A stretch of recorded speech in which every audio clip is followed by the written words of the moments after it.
आप धर्मयोगी कब, कैसे, क्यों बने? क्योंकि इतनी छोटे से उम्र में आप में ये त्याग की भावना क्यों जागी? आप साइंस के स्टूडेंट थे, तो साइंस और धर्म ये कैसे मिलाप हुआ? देखिए, सबसे पहले हम लोगों को धर्म समझना पड़ेगा। भारत की परंपरा को अगर हम जानना चाहेंगे तो भारत ने केवल उपासना विधि को धर्म नहीं माना है। कर्तव्य और सदाचार को धर्म को का एक रूप माना है और धर्म को उससे जोड़ करके देखा है। धर्म एक व्यवस्था है,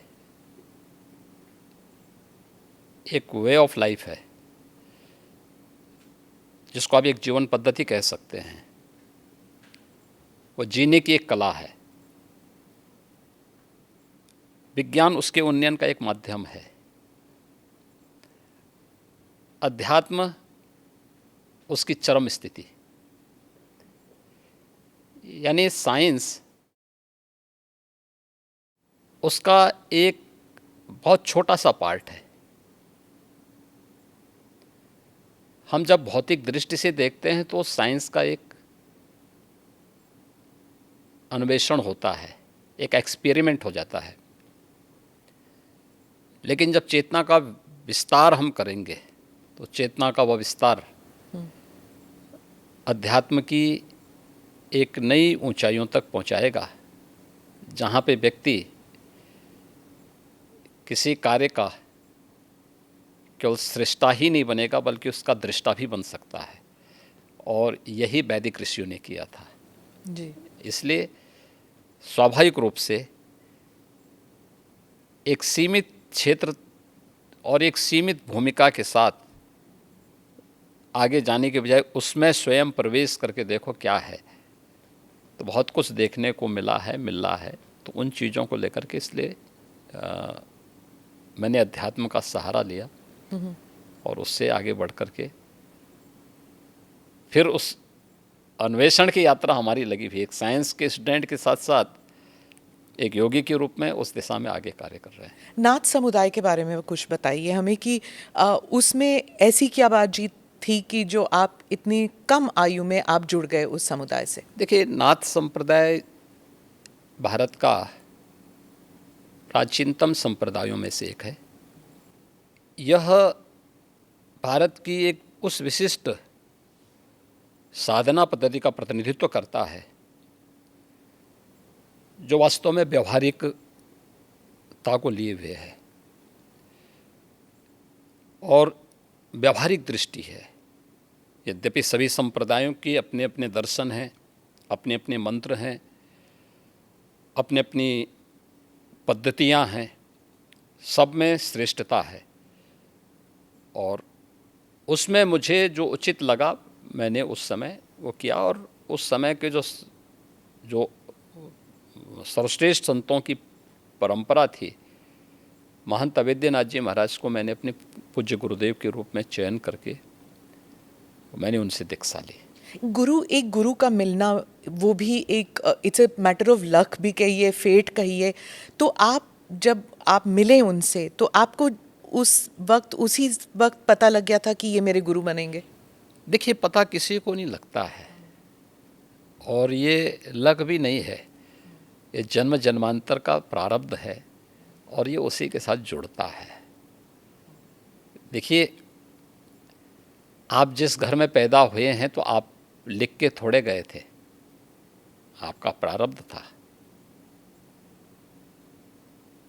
आप यूएनआई के माध्यम से कार्य करेंगे, जन सेवा का कार्य करेंगे, यह भी एक प्रारब्ध है। ऐसे ही ये हर एक व्यक्ति के साथ जुड़ा हुआ है।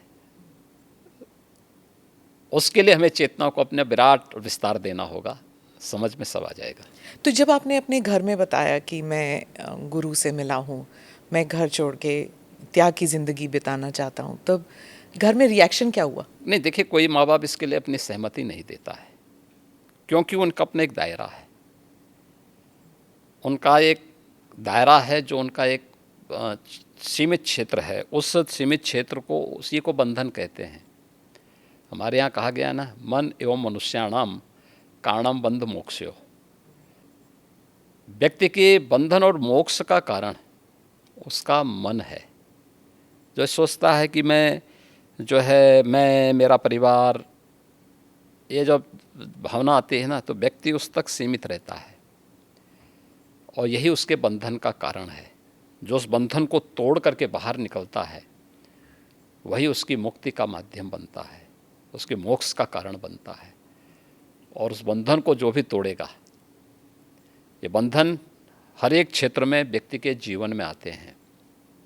कष्ट एक हुआ आपको? विद्यार्थी अगर अपने बंधन को नहीं तोड़ेगा, एक क्लास में ही कहेगा कि नहीं मुझे तो इसी क्लास में रहना क्योंकि मुझे अच्छा लगता है, क्या वो अगली क्लास में जा पाएगा? नहीं जा पाएगा। एक शिक्षक कहेगा कि नहीं मुझे तो जहाँ नियुक्ति मिली है मैं उसी रूप में, या कोई कार्मिक इसी रूप में कहेगा कि मुझे वहीं काम करना है, क्या वह आगे बढ़ पाएगा? नहीं बढ़ पाएगा। उसको एक बंधन तोड़ना होता है। एक क्लास में है, क्लास के बंधन को तोड़ करके अगली क्लास में जाता है, उसका प्रमोशन होता है।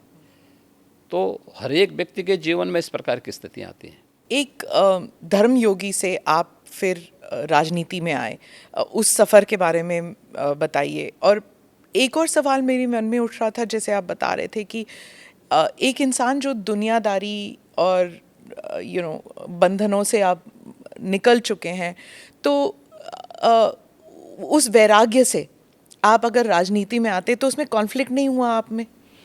देखिए, यही अंतर है। धर्मयोगी नहीं, योगी योगी होता है। और मैं एक योगी हूँ। धर्म का मतलब केवल पूजा पद्धति नहीं है, कर्म भी। धर्म एक समग्र जीवन की पद्धति है। धर्म कर्तव्य के पथ की प्रेरणा देने वाला, उस पथ का की ओर अग्रसर करने वाला, आग्रही बनाने वाला एक मार्गदर्शक है। हम उसको केवल पूजा पद्धति तक सीमित नहीं कर सकते।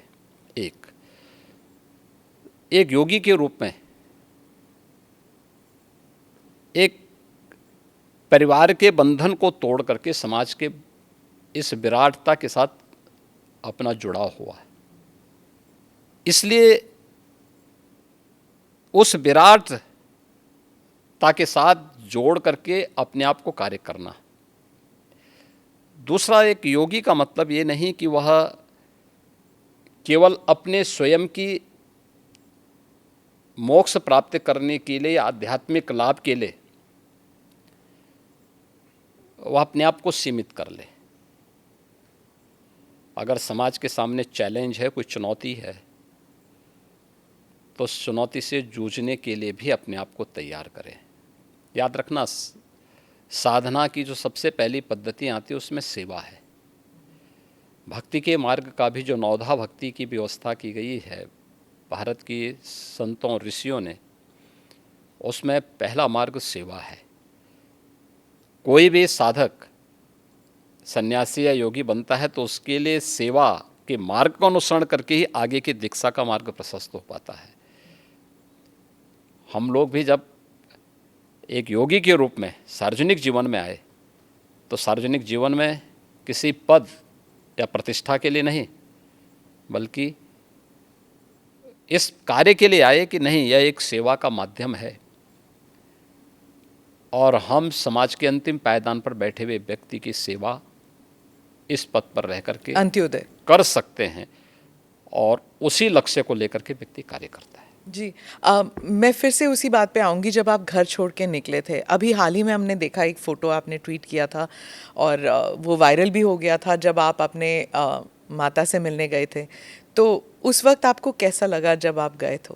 देखिए, मैं कई वर्षों के बाद गया था। जी। मेरे पिताजी का जो है देहांत 2020 में हो गया था। मैं उससे पहले उनसे या उस अपने परिवार के लोगों से कई वर्षों से नहीं मिल पाया था। संयोग से कोरोना कालखंड प्रारंभ हो चुका था, लॉकडाउन प्रारंभ हो चुका था, तो उनके अंतिम संस्कार कार्यक्रम में मैं भाग नहीं ले पाया था। आपके पिताजी के, हाँ। तो मुझे जब गत वर्ष अवसर मिला था तो मैं अपनी माँ से मिलने के लिए ज़रूर गया था। तो स्वाभाविक रूप से एक माँ और पुत्र के बीच में जो संवाद होने चाहिए वही संवाद वहाँ पे हुआ। आप उनके अंतिम संस्कार के लिए नहीं जा पाए, पर जब वो आपसे मिलने आते थे, आप उस वक्त चीफ मिनिस्टर थे, तो वो एक आम नागरिक की तरह आते थे, सीएम के पिता के रूप में नहीं आते थे। नहीं, यहाँ वो कभी नहीं आए। वो मुझसे मिलने के लिए, मेरी एक बार उनसे मुलाकात हुई थी नजीमाबाद में, और नजीमाबाद में मैं एक चीनी मिल के उद्घाटन में गया था। तो भाषण करते हुए मैंने देखा सामने जो है कोई बैठा है, तो मैं पहचान गया उनको। मैंने कहा ये तो मेरे पिताजी हैं लगता है। वो सभा के बीच में बैठे हुए थे। तो फिर मैंने सभा समाप्त होने के बाद अपने साथ के कुछ लोगों से कहा, मैंने कहा देखो यार वो आए हैं तो उनको बुलाओ, थोड़ा मुलाकात करते हैं। तो तब मेरी मुलाकात हुई थी। जी। आपकी छोटी बहन जो है, उन्होंने एक इंटरव्यू में कहा था कि 30 साल उन्होंने आपको राखी नहीं बांधी। 2022 में एक इंटरव्यू में उन्होंने कहा कि कई वर्ष पहले जब उन्हें पता लगा कि आप घर छोड़ के आप योगी बनने के लिए निकले हैं, तो उन्होंने कहा कि वो भिक्षा मांगने वाले संतों में आपको ढूंढ रही थी और मिले नहीं आप उन्हें। बहुत मुश्किल हुआ होगा ना उन्हें? देखिए, इस सब के जीवन में आता है, लेकिन मुझे लगता है कि इन चीज़ों को हमें जो है केवल अपने स्वयं के स्मरण के लिए रखना चाहिए, और स्वाभाविक रूप से सबके जीवन में आता है। कई वर्षों के बाद जो है इस चीज़ें चलती रहती हैं। मुझे लगता है यही जीवन है। मैं एक इंटरव्यू का एक्सर्प्ट पढ़ना चाहती हूँ सर, क्योंकि ये हिंदी अखबार में छपा था और हमारे कई दर्शक हैं जो इंडिया से बाहर रहते हैं, वो शायद उन्होंने पढ़ा नहीं होगा। ये पढ़ के मुझे बहुत कठिन लगा जब मैंने पढ़ा, तो कि कैसे महसूस कर रही होंगी वो। मैं पढ़ के सुनाती हूँ। उन्होंने कहा, योगी के मुख्यमंत्री बनने के बाद कई लोग कहते थे कि आपको शर्म नहीं आती, आप मुख्यमंत्री की बहन हैं और बहन होकर आप चाय की दुकान चलाती हैं, इन हालतों में रहती हैं। मैं उनको एक ही बात कहूँगी, मैं गरीब हूँ, ये मेरा नसीब है। शर्म तब आनी चाहिए जब आप कोई गंदा काम कर रहे हों, किसी के हक का छीन कर खा रहे हों। मैं तो मेहनत करके अपनी गुजर बसर करती हूँ। हाँ, ठीक बात है। मैं इसलिए पूछ रही हूँ सर, क्योंकि आमतौर पर लोग समझते हैं ना कि चीफ मिनिस्टर हो या फिर सांसद हो, विधायक हो, इनके इर्द गिर्द लोग जो हैं इतने धनी हो जाते हैं और फिर सार्वजनिक जीवन में इसलिए आते हैं कि जो धन कमा चुके हैं उसे प्रोटेक्शन के लिए। और एक ये इंटरव्यू है आपकी बहन का। देखिए, व्यक्ति को कभी भी धन और वैभव संतुष्टि नहीं दे सकती है, और मुझे लगता है कि सबसे बड़ा योगी वह है जो स्वयं की मेहनत से संतुष्ट है, स्वयं के परिश्रम से संतुष्ट है। दूसरों की मेहनत से कुछ प्राप्त करना और फिर उसको छीन लेना, ये तो डकैती है। उसके अलग अलग रूप देख सकते हैं आप समाज में, और मुझे लगता है सबसे निंदनीय कर्म यही है। और यही अंतर है एक योगी और एक सांसारिक मनुष्य में। एक सांसारिक मनुष्य के बारे में शास्त्रों में कुछ बातें कही गई हैं कि वह त्रुटियां अवश्य करेगा, हमेशा भ्रमित होगा। तीसरा, वह हमेशा उसके मन में दूसरों को धोखा देने की प्रवृत्ति होगी। और चौथी बात उनके लिए जो कही गई है, वह कही गई है कि वह अपनी सीमित दृष्टि से भविष्य का अनुमान नहीं लगा पाएगा। इसलिए जो है सारा द्वंद्व तो इसी सब का है। पर आपकी तो ट्रेनिंग हुई होगी ना, गुरुजी ने आपको सिखाया होगा। मैं क्या कह रहा हूँ ना, लेकिन हम लोग उनका तो कुछ नहीं ना, आपके परिवार का। इसलिए मैं क्या कह रहा हूँ ना, हर व्यक्ति अपने आप में एक योगी बन सकता है, एक योगी बनने की सामर्थ्य ले सकता है। अपनी मेहनत से, अपने कर्मों से हम जो कुछ अर्जित करें मैं भी भूखा ना रहूं, साधु ना भूखा जाए। अगर ये भाव हर व्यक्ति के अंदर आ जाए तो फिर यह समग्रता सबकी संतुष्टि का कारण बन सकता है, सारे विवादों का समाधान कर सकता है। जब आप पीठाधीश बने, आपके भारत में और भारत से बाहर भी इतने अनुयायी हैं, तो उस वक्त आपको क्या ऐसा किसी ने कहा कि आप पीठाधीश होके भी तो सार्वजनिक कार्य कर सकते हैं, राजनीति में क्यों उतर रहे ये हैं? कोई बंधन थोड़ा है, ये कोई बंधन किसी के लिए नहीं है। हम मनुष्य पहले हैं, उसके बाद योगी हैं या सन्यासी है। और मैंने आपको बताया ना कि एक योगी के रूप में समाज के प्रति जो मेरे कर्तव्य हैं, उन कर्तव्यों का निर्वहन करूं मैं। सेवा को धर्म को मैं सेवा का माध्यम बनाऊं, इससे बड़ी बात और क्या हो सकती है। और हम वही कर रहे हैं। तो एक सन्यासी का कर्तव्य क्या होता है? क्या वही जो कर्म कर रहा है अपना, ये चाहे पत्रकार हो या फिर राजनीतिक? हाँ, हर व्यक्ति, हर जीवन, हर व्यक्ति कर सकता है, हर व्यक्ति कर सकता तो है। आपका आप मुझे एक बात बताइए कि सबसे बड़े जो है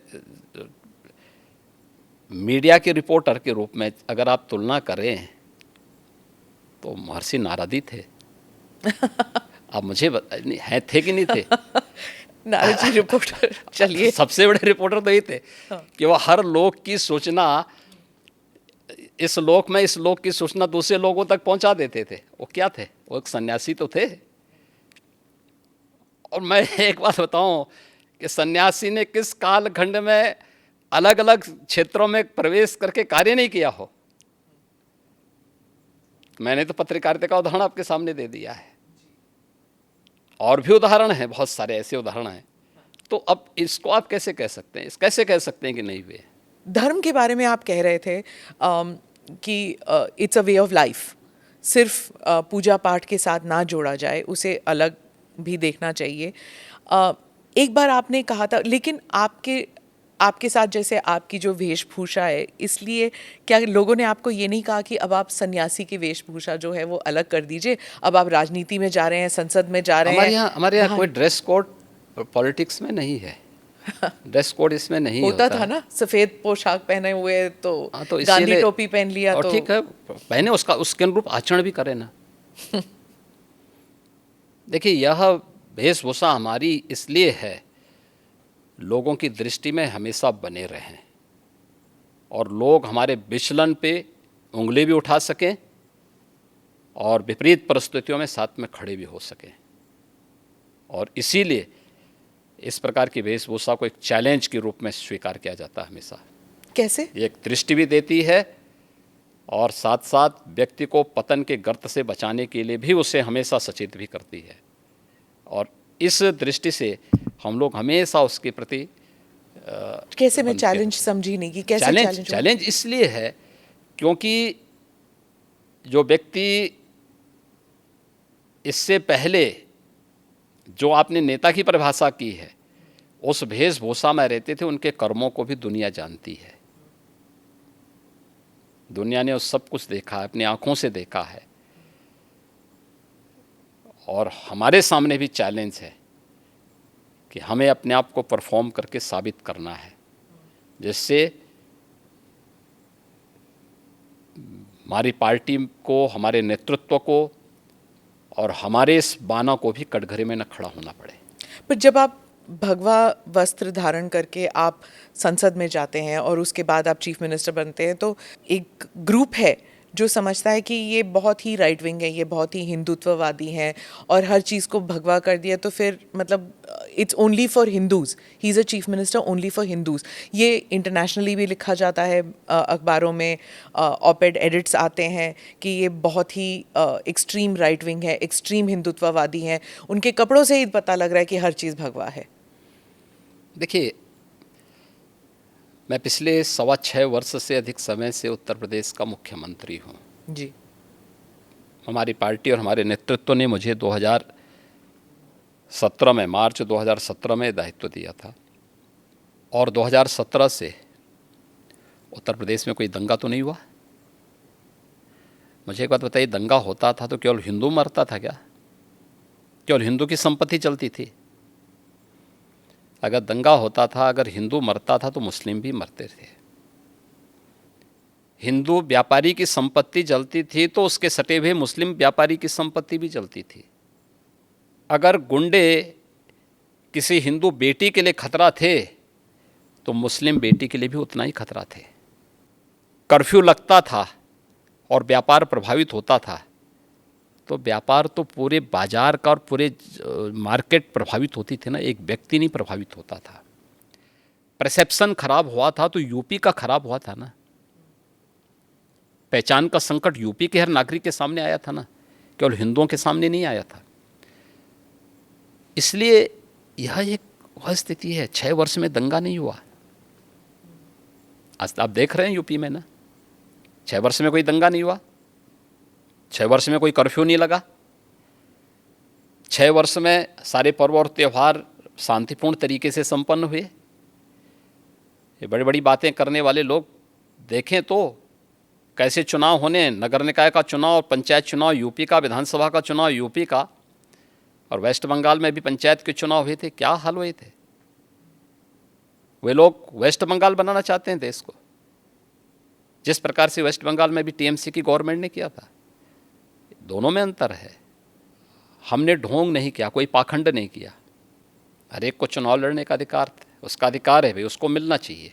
वो चुनाव लड़े, जीतने की सामर्थ्य होगी जीतेगा। हमें सामर्थ्य होगी हम जीतेंगे, हमें सामर्थ्य नहीं है तो नहीं जीतेंगे, और नहीं जीतना चाहिए हमें अगर हमें सामर्थ्य नहीं है तो। लेकिन अगर कोई व्यक्ति विरोधी ही क्यों ना हो, अगर उसमें सामर्थ्य है, योग्यता है, उसको जीतना चाहिए। ये उसका लोकतांत्रिक अधिकार है। कैसे हम उससे उसे वंचित कर सकते हैं? लेकिन कुछ लोग सत्ता में आकर के जबरन पूरी व्यवस्था को कैद कर देना चाहते हैं, और जो वेस्ट बंगाल में हमको देखने को मिला सबको, कैसे वहाँ विरोधी कार्यकर्ता दलों के कार्यकर्ताओं को मारा गया। ये चीज़ें आंखों को खोलने वाली हैं। इस पर तो कोई बोलता नहीं, इस पर कोई टिप्पणी नहीं करता है, सब मौन है। 1990 में कश्मीर में जो कुछ हुआ उस सब पे सब लोग मौन थे। आखिर ये दोहरा दृष्टिकोण क्यों? और इसीलिए पब्लिक विश्वास नहीं करते इन लोगों में। योगी जी के डर से नहीं, यहाँ मेरा कौन डर है? नहीं, आपने एक बार कहा था ना कि एक हाथ में माला है, एक हाथ में भाला है। बुरा क्या तो है? तो बुरा एक क्या है? आपका एक जो आक्रामक तरीका है टू डील विद माफिया, क्या इसकी वजह से यहाँ पर है? नहीं, देखिए, हम लोग तो सज्जनों के लिए जितने संवेदनशील हैं, दुर्जनों के लिए उतने ही कठोर भी है। और इस शासन की रणनीति है, शस्त्रेण रक्षते राष्ट्रे शास्त्र चिंता प्रवर्तते। यानी व्यवस्था सबकी सुरक्षा के लिए आवश्यक है। सुरक्षा सबको, कानून का राज होगा, लेकिन कानून को बंधक बनाने की छूट किसी को नहीं दी जाएगी। कोई भी हो, कतई नहीं देंगे। आपने ये भी कहा था कि कानून जो है वो मानव के लिए होना चाहिए, दानव के लिए नहीं। ठीक बात है।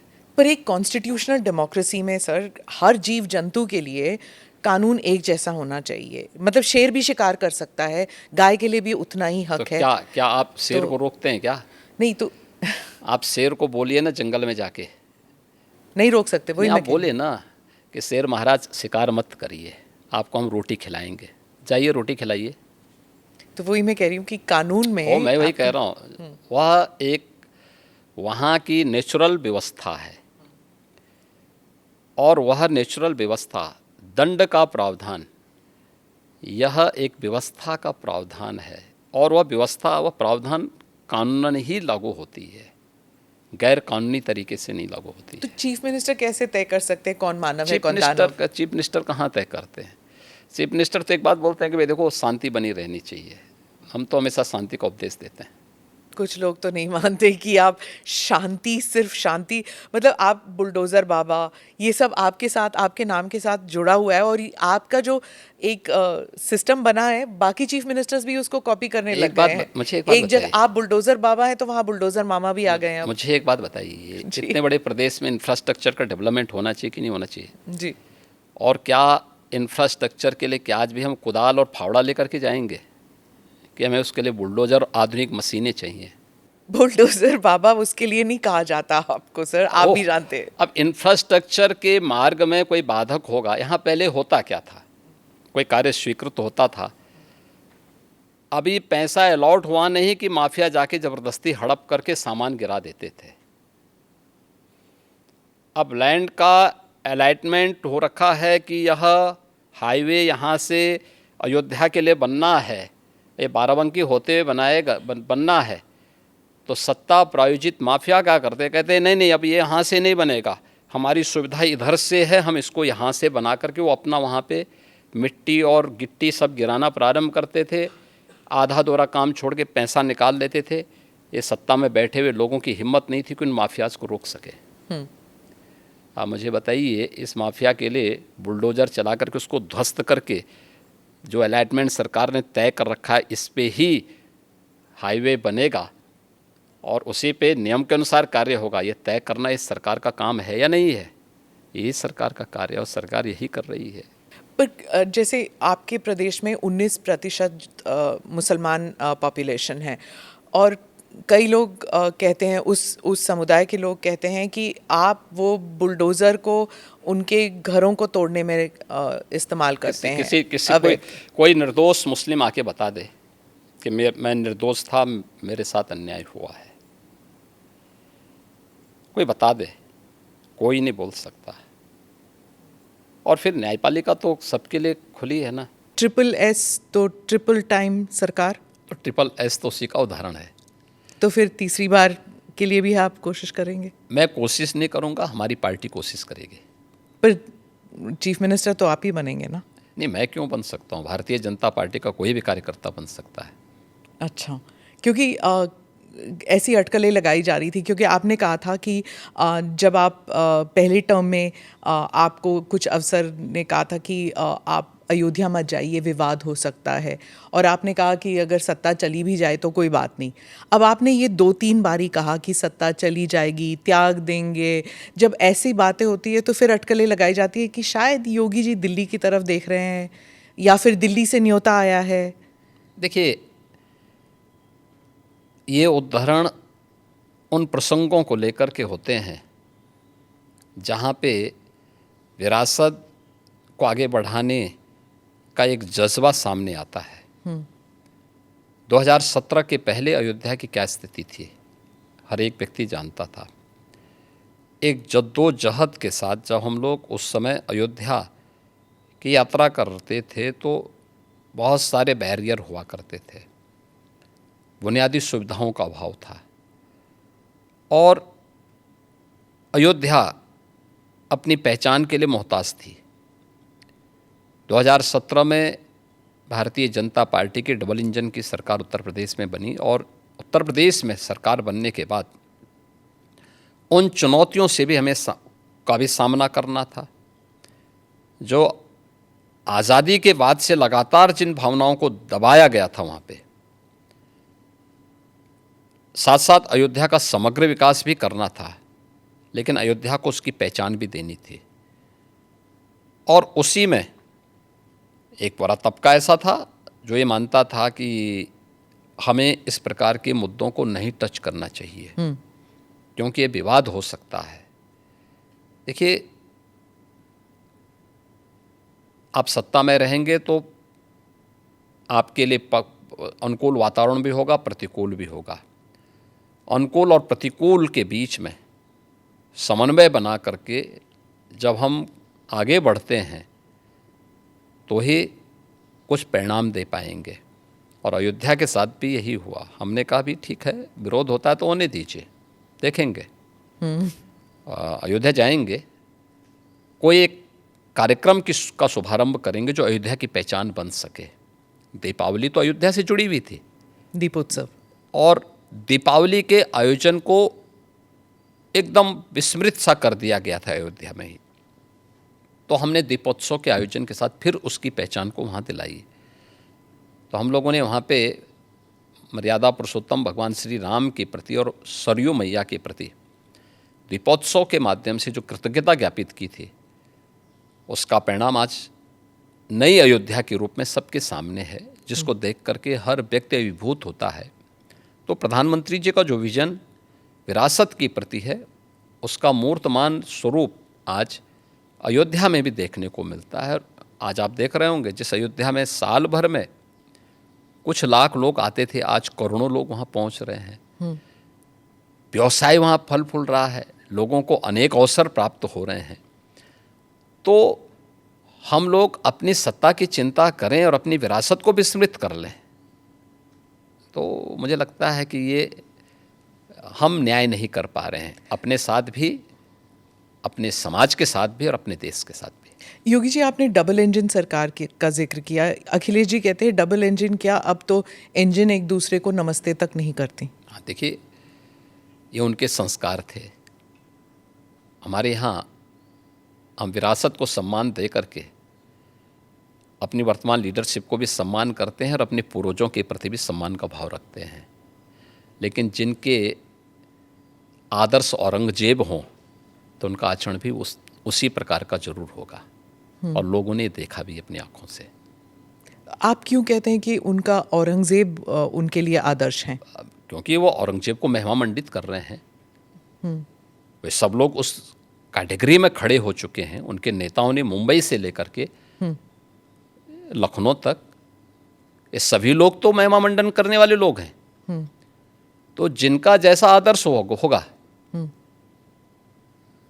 तो वैसे ही उनका स्वयं का चरित्र भी होगा। यही तो हमारी संस्कृति भी कहती है, शिवो भूत्वा शिवम यजेत। तो जो जिसकी पूजा करेगा उस जैसा ही बनता है। हम राम को आदर्श मानते हैं, कृष्ण को आदर्श मानते हैं, शिव को आदर्श मानते हैं, उनकी पूजा करते हैं, तो स्वाभाविक रूप से उनके अच्छे गुण भी हमारे अंदर उनकी कृपा से समाहित होते हैं। जो औरंगजेब को, बाबर को अपना आदर्श मानता होगा, तो उन जैसे गुण भी उनके अंदर देखने को मिलेंगे, और ये आचरण लोगों ने अपनी आंखों से देखा भी है और आगे भी देखेंगे। वो कहते हैं आपको हिस्ट्री के बारे में कुछ पता नहीं है। राणा संगा के बारे में उन्होंने कहा कि वो थे जिन्होंने बाबर को न्योता दिया था। आप जानते नहीं हैं अपने विरासत के बारे में। हिस्ट्री ये लोग जानते हैं। हिस्ट्री यही लोग जानते हैं जो जिन्ना को महिमा मंडित करते हैं। हमें याद है, इसी उत्तर प्रदेश में हम लोग लौह पुरुष सरदार वल्लभ भाई पटेल की unity, run up for unity के कार्यक्रम के साथ जुड़ रहे थे। हमने पूरे प्रदेशवासियों को इसके लिए आमंत्रित किया था।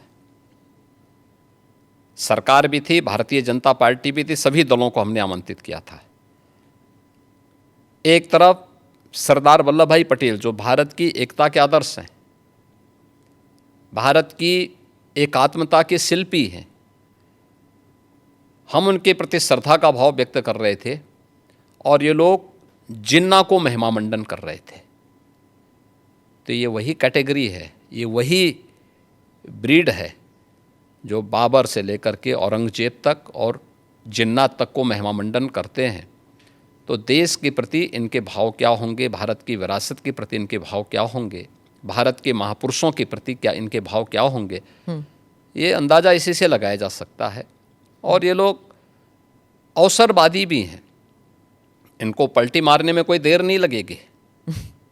भाई आज कर रहे हैं तो कहीं वोट लेना होगा, तो उनके कुछ नेताओं ने बयान देने शुरू किए हैं कि अब जो लॉस हो रहा है और जो कटघरे में खड़े हुए हैं, ठीक है, तो उसके बारे में इन्होंने कहना शुरू कर दिया, नहीं साहब ये तो जो है उन्होंने गलत बोला है, और ये तो राष्ट्रीय महापुरुष थे, राष्ट्र नायक थे। राणा सांगा के इतिहास को अगर इन्होंने पढ़ा होता, वो महान योद्धा जिसके शरीर के घाव इस बात को बताते थे कि इन्होंने भारत की धर्म और संस्कृति को बचाने के लिए उस समय किस प्रकार के पराक्रम का परिचय दिया था। ये महाराणा प्रताप, महाराणा सांगा, छत्रपति शिवाजी महाराज और गुरु गोविंद सिंह के बारे में ये लोग बताएंगे? इतिहास के बारे में लोग क्या जानते हैं? जो औरंगजेब और बाबर की पूजा करते हों, जो जिन्ना को अपना आदर्श मानते हों, इन लोगों से इसकी उम्मीद नहीं की जा सकती है। और आप विधानसभा में आपका एक भाषण भी था, आपने कहा था कि अगर औरंगजेब का महिमा मंडल कर रहे हैं, वो जो नागपुर में जो कर रहे हैं, उनको यूपी आना चाहिए, हम उनका इलाज कर देंगे। इलाज कैसे करेंगे आप? उपचार तो देखिए, किसी भी बीमारी का उपचार के अलग अलग केंद्र होते हैं। तो यूपी ऐसे लोगों को बहुत अच्छा उपचार देता है। उनकी जैसी डिमांड होगी उस प्रकार का उपचार दे देंगे। महाराज, आपके राज्य में क्या मुसलमान सुरक्षित है? क्योंकि आए दिन सनातन की बात होती है। आप योगी हैं, मुख्यमंत्री हैं, महाराज हैं, क्या हैं आप फिर? मैं एक सामान्य नागरिक हूँ, उत्तर प्रदेश का एक नागरिक हूँ, और एक नागरिक में एक योगी हूँ जो सबके सुख और सबके निरोगता की कामना करता है, सबका साथ और सबके विकास के मंत्र पर विश्वास करता है, और उसी भाव के साथ हम लोग कार्य भी करते हैं। आप मुझे बताइए, दुनिया की सबसे प्राचीनतम धर्म और संस्कृति है सनातन धर्म। उसके नाम से ही आप अंदाज़ा लगा सकते हैं। दुनिया की कोई जाति, मत और मजहब नहीं है जिसको उसकी विपत्ति के समय सनातन धर्मावलंबियों ने शरण न दी हो, उसके संरक्षण के लिए उसको हर प्रकार से फलने फूलने के लिए अवसर न प्रदान किया हो। लेकिन बदले में उसे मिला क्या? बदले में मिला क्या? और दुनिया के अंदर कोई उदाहरण नहीं, कोई उदाहरण नहीं कि कहीं भी हिंदू राजाओं ने दुनिया के अंदर कहीं भी अपने बल पर, अपने वैभव के दंभ से किसी पर आधिपत्य स्थापित किया हो, कहीं नहीं है। देखिए उदाहरण, अयम निज परोवेति गणना लघु चेतसाम उदार चरितानाम तो वसुधैव कुटुंबकम, इस सनातन वाक्य है। दुनिया के अंदर कोई बोलता है? दुनिया के अंदर किसी ने इसका आचरण किया? कोई नहीं किया। सब तो हड़पना चाहते हैं। यानी यह अपना है, यह पराया है, भेदभाव छोटी संकुचित बुद्धि के लोग करते हैं। उदार चरित्र के लोगों के लिए तो पूरी दुनिया ही एक परिवार है। इस भाव के साथ सनातन धर्मावलंबी ने हमेशा काम किया है, और आज भी उदाहरण देखने को मिल सकता है कि 100 हिंदू परिवारों के बीच में, 100 हिंदू परिवारों के बीच में एक मुस्लिम परिवार सबसे सुरक्षित रहता है। उसको इसके पर्व और त्योहारों को, उसको अपने सभी मजहबी कर्मों को करने के लिए, या जिस मत और मजहब या संप्रदाय या सेक्ट का अनुयायी होगा उसको उस परंपरा के अनुसार अपने सारे धार्मिक मान्यताओं या उपासना विधि को पूरी स्वतंत्रता होती है। लेकिन मैं कहता हूँ 100 परिवारों के बीच में, एक हिंदू की बात तो दूर करिए, 100 मुस्लिम परिवारों के बीच में 50 हिंदू सुरक्षित रह सकता है क्या? नहीं रह सकता। अब बांग्लादेश आपके सामने उदाहरण है, इससे पहले पाकिस्तान उदाहरण था, अफगानिस्तान में क्या हुआ था। ये चीज़ें दिखाती हैं, और होशियारी यही है कि कहीं धुआं उड़ रहा हो या किसी को ठोकर लग रही हो तो हमें ठोकर लगे इससे पहले हम संभल जाएं। तो वही संभलने के लिए बोला जाता है। हम तो सबके बीच सबको समान भाव से देख रहे हैं। उत्तर प्रदेश में मुसलमान सबसे ज़्यादा सुरक्षित है, सबसे ज़्यादा सुरक्षित है। अगर हिंदू सुरक्षित है तो वह भी सुरक्षित है। अगर दंगे यहाँ यूपी में होते थे जो 2017 के पहले, अगर हिंदू की दुकान जलती थी तो मुसलमान की भी जलती थी, हिंदू का घर जलता था तो मुसलमान की भी जलती थी। और 17 के बाद से दंगे बंद हुए। अगर हिंदू सुरक्षित है तो मुसलमान भी सुरक्षित है। और दूसरा जो मैंने कहा कि इतिहास में कोई उदाहरण नहीं बता सकता कि अपने बल से, अपने वैभव से किसी हिंदू राजा ने किसी देश पर जबरन कब्जा किया हो, कभी नहीं। इतिहास इसका उदाहरण है। आप उठा के देख सकते हैं। भगवान राम लंका में गए और लंका में रावण पर विजय प्राप्त करके लक्ष्मण को वहाँ के वैभव को देख के थोड़ा मोहित हुए। भगवान राम ने कहा, नहीं लक्ष्मण। उन्होंने उनको एक ही बात कही, और मुझे लगता है कि आज की पीढ़ी के लिए बहुत प्रेरणादायी है जो उन्होंने उस समय कही थी। लक्ष्मण जी को जो प्रेरणा, जो निर्देश भगवान राम दे रहे हैं लंका के बारे में, अपि स्वर्णमयी लंका नमे लक्ष्मण रोचते, जननी जन्म भूमिस्य स्वर्गादपि गरीयसी। कि लक्ष्मण, लंका भले ही सोने की क्यों न हो, लेकिन याद रखना ये मुझे रुचिकर नहीं लगती, मेरी रुचि का नहीं है। मेरा काम था माता सीता को दुरात्मा रावण से मुक्त करना, वो मैंने कर लिया है। अब हमें यहाँ से निकलना है, क्योंकि जिस माँ ने जन्म दिया है और जहाँ हमने जन्म लिया है उससे बढ़कर के दूसरा कोई भी, स्वर्ग से बढ़कर के उपभोग दूसरा हो ही नहीं सकता, इससे बढ़कर के उपभोग हो ही नहीं सकता है, चाहे वो स्वर्ग ही क्यों ना हो। और इसलिए हम यहाँ नहीं करेंगे। ये उदाहरण मैं इसलिए दे रहा हूँ जिसलिए जो सनातन धर्म पर प्रहार करते हैं उनकी आंखें खुलें, वो देखें। उदाहरण हमारे सामने पर्याप्त हैं और ऐसे अनेक उदाहरण आपको समय समय पर मिलेंगे। मैं इससे थोड़ा सा हट के फिर से उत्तर प्रदेश के एक और मेले के बारे में पूछना चाहती हूँ, जो गाजी सलार मसूद के नाम से जो मेले लगते हैं संभल और बहराइच में। अब बात चल रही है कि शायद उसको भी बंद किया जा सकता है, और आपने भी कहा था कि गाजी सलार मसूद या उसके उनके जैसे जो हमलावर हस्तियां हैं उन्हें एक आइडल, उन्हें एक उस रूप से नहीं देखना चाहिए, और नए भारत में उनके लिए जगह नहीं है। देखिए, आक्रांताओं को महिमामंडित नहीं करना चाहिए।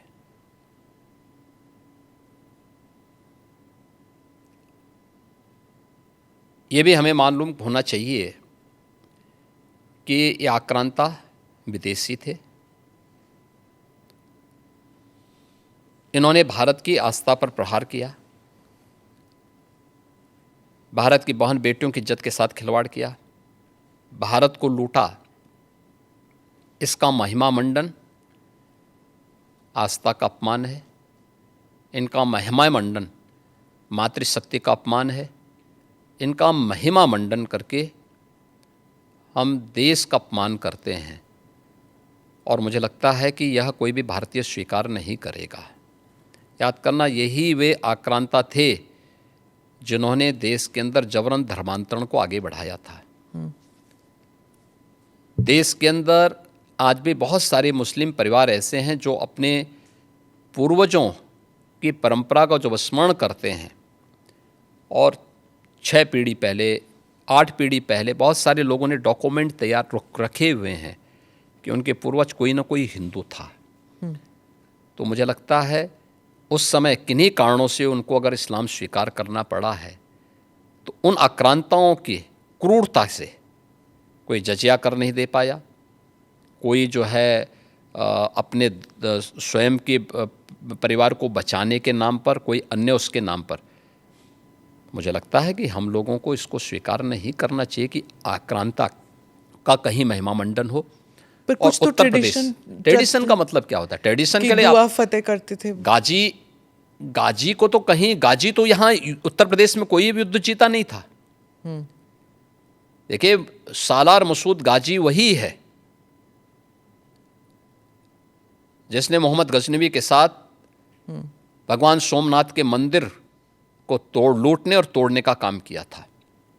ये विदेशी लुटेरा था, और इसको महाराज सुहेल देव के नेतृत्व में हिंदू राजाओं ने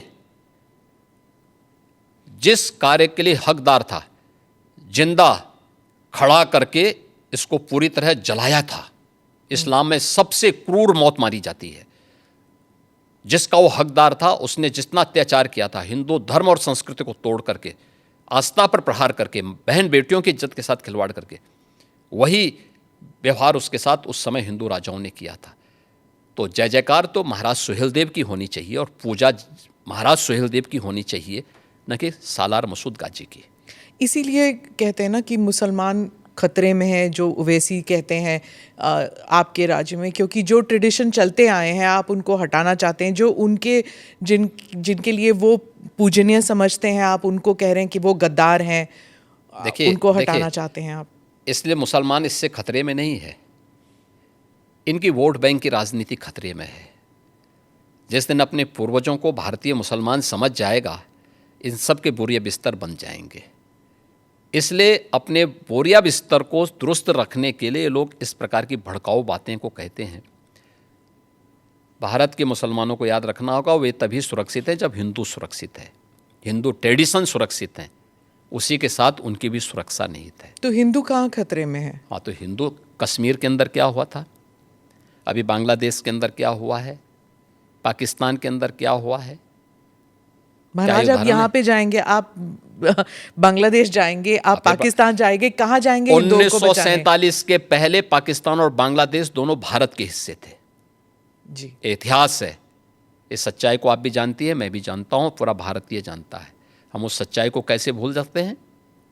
क्या पाकिस्तान में हमारी हिंगलाज माता का मंदिर नहीं है क्या आप इसको भूल जाएंगे? क्या बांग्लादेश में माता ढाकेश्वरी का मंदिर नहीं है क्या? तमाम ऐसे धर्मस्थल हैं जो आज भी वहां पड़े हुए हैं। हिंदुओं के साथ किस प्रकार का व्यवहार हुआ? इसीलिए तो सीए कानून लाई बीजेपी की सरकार, जो हिंदू यहाँ आना चाहते हैं। हम हिंदुओं के आने देने की बात नहीं कर रहे हैं, जो आ चुके हैं। आखिर इन लोगों ने जो यहाँ पर इस्लाम खतरे में बात कर रहे हैं, उन हिंदुओं का भी इन्होंने यहाँ विरोध किया था। आप अनुमान करिए कि भारत में ही वो हिंदुओं का विरोध कर रहे हैं, तो पाकिस्तान और बांग्लादेश के अंदर क्या हाल हो रहे होंगे, उनके हालात क्या होंगे। इनकी मानसिकता का अंदाजा इसी से लगाया जा सकता है कि हिंदुओं के प्रति इनके दुराग्रह कितने खतरनाक हैं और कितने छोटे स्तर के हैं। महाराष्ट्र में ही कुछ महीने पहले एक स्लोगन उठा था, बटेंगे तो कटेंगे। वो भी ऐसे ही विभाजनकारी नहीं था। आप मुझे बताइए, यह देश गुलाम क्यों हुआ? क्योंकि जातियों में विभाजित था। अगर उनको जोड़ने की बात की जा रही है कि वे बंटो मत, अच्छे के बारे में सोचो, विकास के बारे में सोचो, विरासत के बारे में सोचो। ये उछला नहीं था, ये यूपी से मैंने ही कहा था कि बटेंगे तो कटेंगे, एक रहेंगे तो सेफ रहेंगे। तो ये बात यहाँ से हमने कही थी और मुझे लगता है कि चीज़ें आगे बढ़ी, लेकिन इसमें बुराई आगे बढ़ी। इलेक्शन जीत गए आप? नहीं, इलेक्शन हम उससे कारण नहीं जीते। इलेक्शन के बहुत सारे कारण होते हैं। एक नारा इलेक्शन जीतने का, कटने की बात जब होती है तो कैसे जुड़ने की बात? क्या बात करते हैं, क्यों नहीं जुड़ेंगे? जब काटने की बात आप मुझे बताइए, इतिहास में करोड़ों हिंदू काटे नहीं गए क्या? तो फिर लाखों हिंदू कश्मीर में काटे नहीं गए क्या? काटे नहीं गए थे। तो इसीलिए हम उसको भूल क्यों जाते हैं? इतिहास वर्तमान का दर्पण होता है और भविष्य की कार्य योजना बनाने का एक माध्यम भी होता है। तो इसको खुरेद के इसलिए वर्तमान पीढ़ी भूल गई होगी, तो उसको बताने का एक माध्यम है।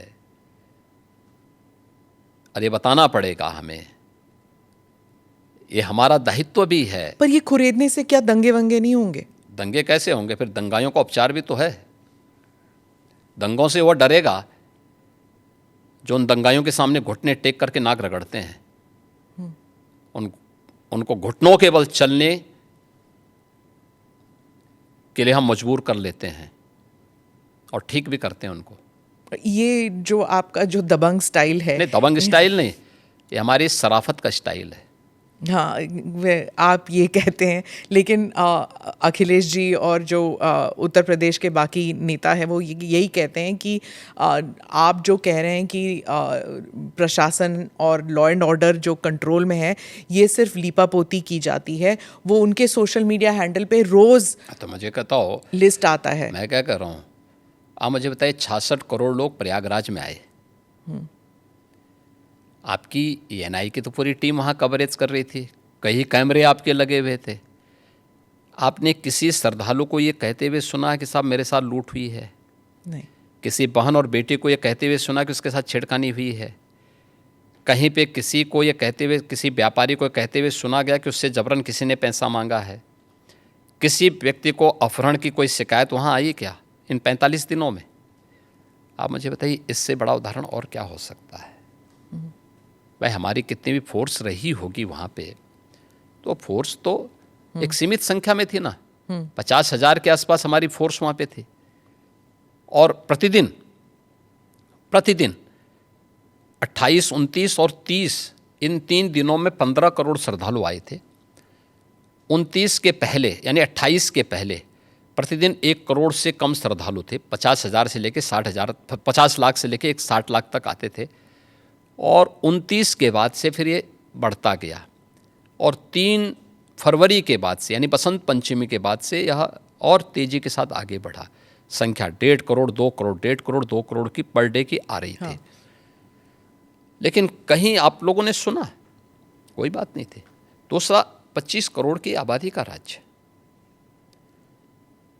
अगर आपसी पहले से गुटबाजी नहीं है, पहले से वैमनस्यता नहीं है और कोई आपसी वो नहीं है, तो सामान्य रूप से कोई इस प्रकार की घटना को अंजाम नहीं दे सकता है।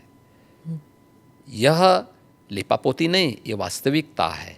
और ये उत्तर प्रदेश की बहन बेटियां इस बात को जब अभिव्यक्त करती हैं, हम लोग नहीं बोलते हैं, ये तो उत्तर प्रदेश की माताएं बहनें बोलती हैं, बेटियां बोलती हैं कि हम आज सुरक्षित हैं। नहीं तो 17 के पहले तो यहाँ पे स्कूली बालिकाएं बहुत सारी ऐसी थीं, ऐसे ऐसे कस्बे थे, ऐसे ऐसे जनपद थे जहाँ पर अभिभावक अपने बच्चों को या तो दूर के रिश्तेदार के पास या किसी हॉस्टल में दूर भेज देता था।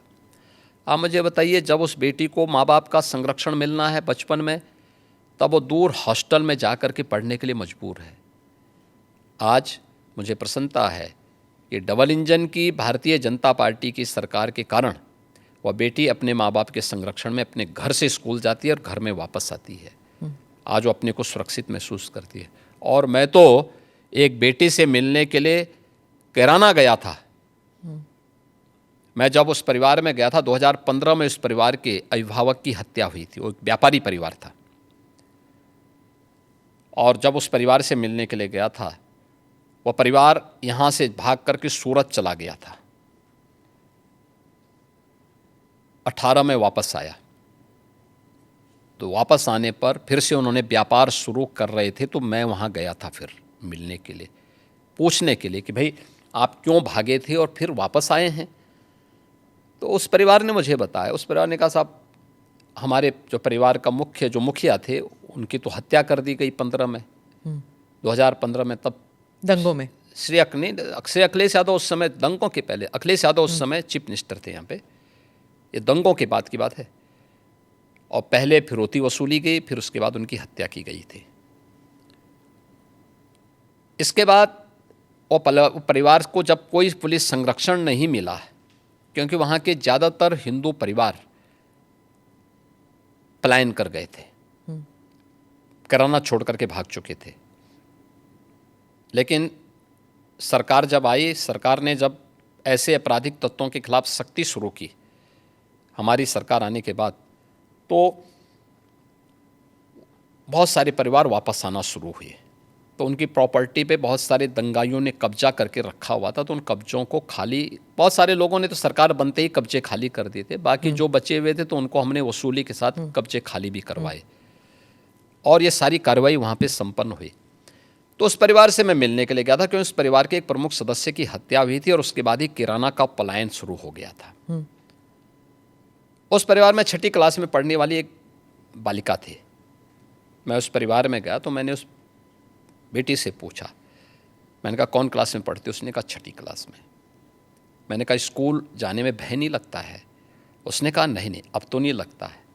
अब सोचिए कि 3 साल पहले जो बेटी स्कूल जाने से वंचित रह गई थी और सूरत जाने के लिए मजबूर हुई थी, वही परिवार वापस आया, क्या उसको सुरक्षा नहीं मिलनी चाहिए थी? आप कह रहे हैं कि दंगाइयों के खिलाफ कार्रवाई नहीं होनी चाहिए, तो फिर इन बेटियों की सुरक्षा कौन करेगा? इन व्यापारियों की सुरक्षा कौन करेगा? तो यही डंडा इन बेटियों की सुरक्षा करता है, इन व्यापारियों की सुरक्षा करता है, इन दंगाइयों को और इन अपराधियों और माफियाओं को ठिकाने भी लगाता है। और इसलिए इतनी सख्ती हमें करनी पड़ती है, और तब 25 करोड़ की जनता भारतीय जनता पार्टी के साथ समर्थन के साथ खड़ी होती है। आपने इस परिवार का जिक्र किया, मैंने आपका एक भाषण सुना था जिसमें आपने कहा था कि जो यूपी का युवा है छिपता था ये कहने से कि मैं यूपी का हूँ, क्योंकि उसको एक श्रमिक के रूप में देखा जाता था, एग्रीकल्चर लेबर या कंस्ट्रक्शन लेबरर। लेकिन यूपी की जो छवि बदली है, ही सेज इट प्राउडली कि मैं यूपी का हूँ, उसके बारे में कुछ बताइए। हाँ, देखिए 2017 के पहले की स्थिति ऐसी थी,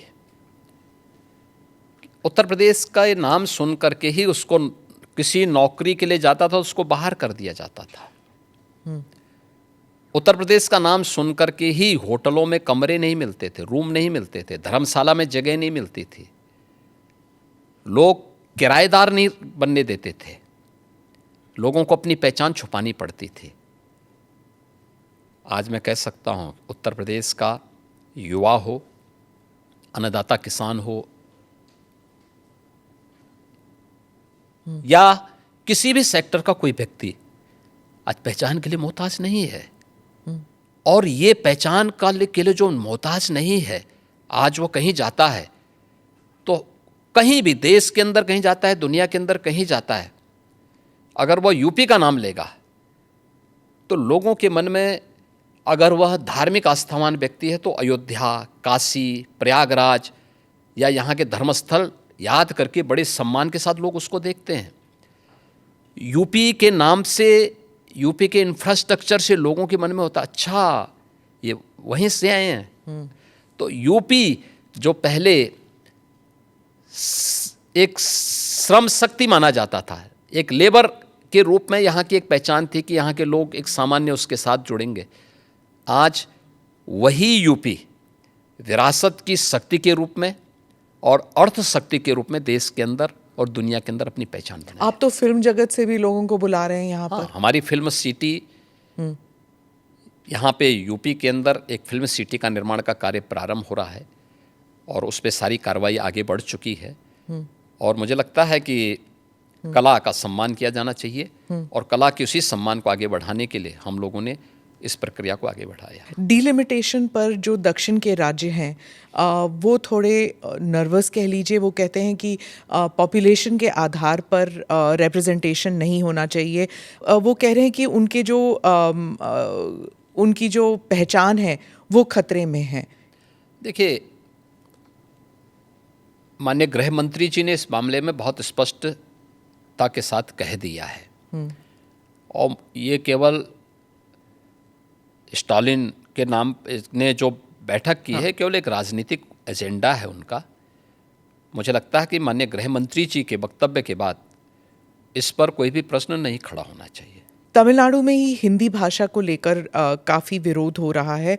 आप हिंदी बेल्ट के एक मुख्यमंत्री हैं, तो आप इस बारे में क्या सोचते हैं? देखिए, देश को भाषा के नाम पे या क्षेत्र के नाम पे नहीं बांटा जाना चाहिए। और हम आभारी हैं प्रधानमंत्री मोदी जी के, जिन्होंने वाराणसी में लगातार काशी तमिल संगमम की इस बार 30वें संस्करण को भी यहाँ पे आयोजित करवाया। यानी एक तरफ काशी है और उत्तर प्रदेश है जिसमें काशी तमिल संगमम का आयोजन हो रहा है। तमिल भारत की प्राचीनतम भाषाओं में से एक है और इसका इतिहास उतना ही पुराना है जितना संस्कृत का इतिहास है। हर भारतीय के मन में तमिल के प्रति श्रद्धा और सम्मान का भाव है, क्योंकि भारत की विरासत के बहुत सारे तत्व आज भी उसमें मौजूद हैं। तो हिंदी से नफरत क्यों? भाषा कोई तोड़ती नहीं है, वो जोड़ने का काम करती है। और त्रिभाषा सूत्र के माध्यम से तो हिंदी को राजभाषा की मान्यता देकर के हिंदी, इंग्लिश और स्थानीय भाषा, वो तमिल हो सकती है, मलयालम हो सकती है, कन्नड़ हो सकती है, तेलुगु हो सकती है, मराठी हो सकती है, बंगाली हो सकती है, असमी हो सकती है, उड़िया हो सकती है, किसी भी अन्य भाषा को आप लोकल स्तर पर लागू करिए। ये तो देश के अंदर एकता का संदेश देने वाला, उत्तर से दक्षिण तक, पूरब से पश्चिम तक पूरे भारत को एकता के सूत्र में जोड़ने वाला माध्यम है। और मुझे लगता है कि भारत का राष्ट्रगान भी इसी बात का संदेश देता है। ये केवल एक संकीर्ण राजनीति है। जब इन लोगों के वोट बैंक खिसकते हैं तो ये लोग इसी प्रकार की क्षेत्रीयता की और भाषाई आधार पर बांटने की दुरभिसंधि करते हैं। जनता जनार्दन को देश की एकता के लिए इस प्रकार के किसी भी षड्यंत्र से हमेशा सचेत रहना चाहिए। कर्नाटका में और तमिलनाडु में, खासकर इन दोनों राज्यों में कई लोगों का मानना है कि जब यूपी या बिहार के जो हिंदी स्पीकिंग स्टेट्स के लोग जाते हैं और वहाँ पर बसते हैं, 10-15 साल भी रहते हैं, पर वहाँ की स्थानीय भाषा नहीं बोलते, हिंदी ही बोलते हैं, और ऑटो रिक्शा वालों के साथ या फिर किसी रेस्टोरेंट में हिंदी में ही बात करते हैं, स्थानीय भाषा में नहीं करते। लेकिन उन राज्य से जब लोग उत्तर प्रदेश आते हैं तो हिंदी बोल लेते हैं, हिंदी में ही बात करते हैं, क्योंकि कामकाज की जो भाषा है वो हिंदी है। तो क्या समस्या आ रही? मैं कहता हूँ कि हमें हर भाषा को सीखना चाहिए। हम तो यहाँ उत्तर प्रदेश के विश्वविद्यालयों में तमिल भी पढ़ा रहे हैं, तेलुगु भी पढ़ा रहे हैं, कन्नड़ भी पढ़ा रहे हैं, मलयालम भी पढ़ा रहे हैं, और यही नहीं पढ़ा रहे हैं, हम लोग विदेशी भाषाओं को भी यहाँ पढ़ा रहे हैं यहाँ के विश्वविद्यालयों में। ये तो नेशनल एजुकेशन पॉलिसी में भी ये सारे प्रावधान किए गए हैं। तो अगर हम यहाँ तमिल पढ़ा सकते हैं, तेलुगु पढ़ा सकते हैं, मलयालम और कन्नड़ पढ़ा सकते हैं, मराठी पढ़ा सकते हैं। कल ही मैं बिठूर में गया था, नानाराव पेशवा की पावन जयंती कार्यक्रम के साथ जुड़ने के लिए गया था।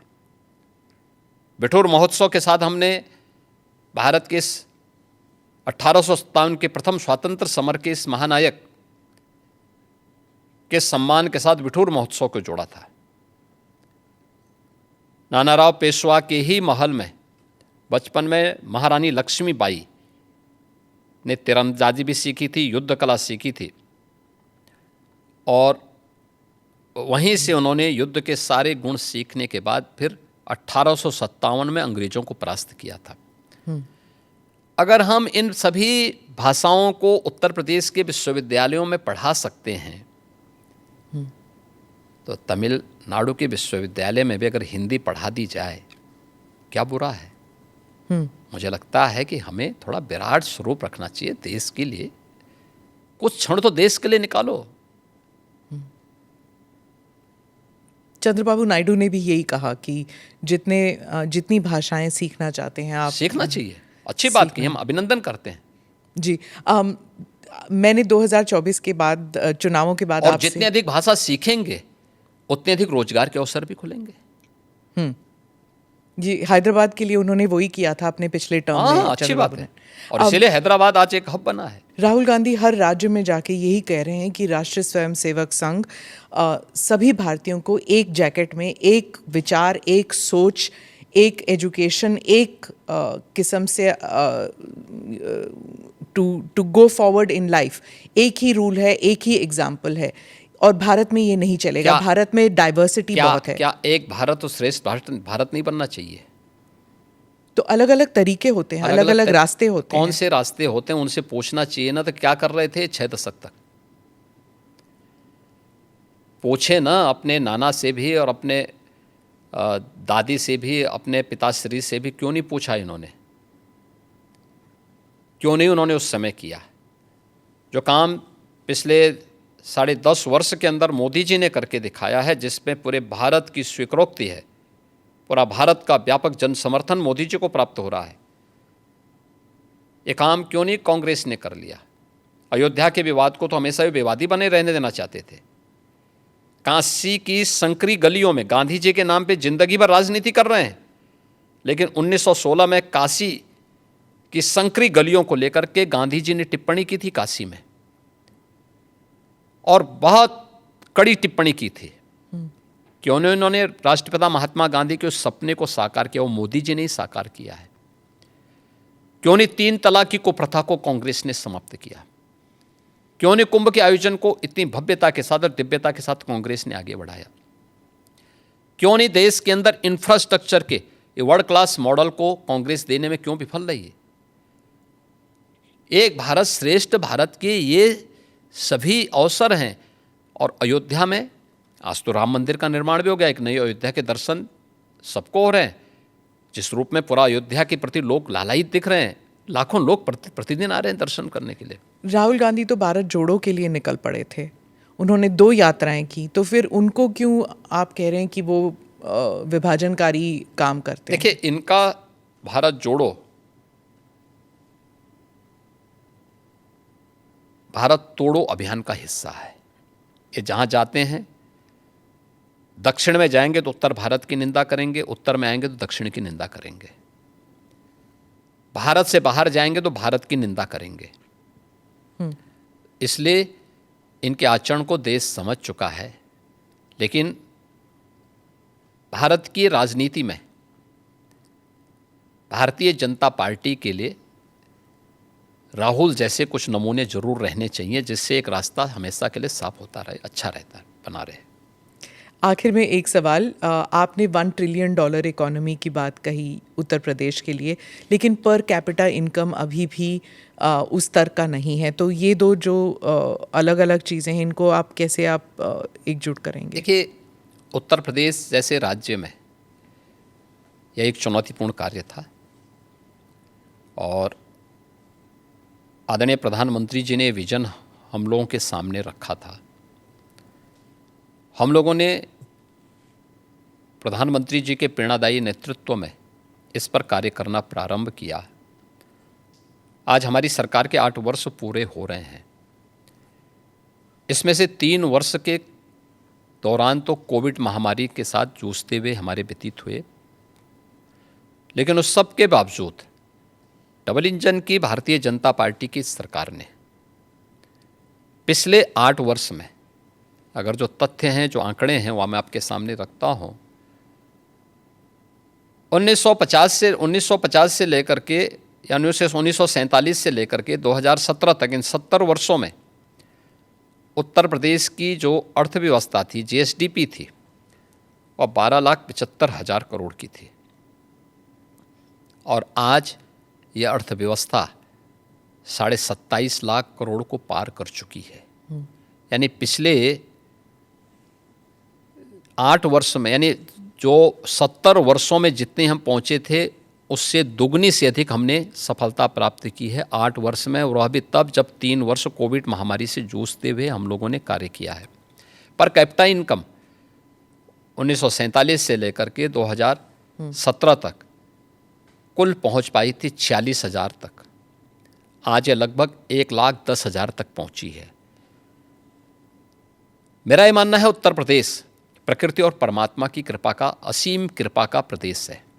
हमारे पास युवा शक्ति है और ये बहुत प्रतिभाशाली युवा है। हमारे पास सबसे अच्छी फर्टाइल लैंड है, सबसे अच्छा जल संसाधन है, देश का सबसे बड़ा एमएसएमई बेस है, हमारे पास सबसे अच्छा इंफ्रास्ट्रक्चर है। पिछले 5 साल के अंदर इंफ्रास्ट्रक्चर को ठीक करना, युवा को शक्ति को, अपनी युवा शक्ति को, उसको उसके इस स्केल को स्किल में बदलने की कार्रवाई को इसके साथ बढ़ा करके हमने आगे उसको तैयार किया है। अब हमें अपनी स्पीड को बढ़ाना है और इसी स्पीड को बढ़ाने के लिए हम लोगों ने इस टारगेट को तय किया कि 2029 में यूपी $1 ट्रिलियन की इकोनॉमी होगा और देश की अग्रणी अर्थव्यवस्था भी होगा। वो SSS वाली बात जो आपने प्रेस कॉन्फ्रेंस में की, SSS, ये SSS के माध्यम से ही हम इसको आगे बढ़ाएंगे।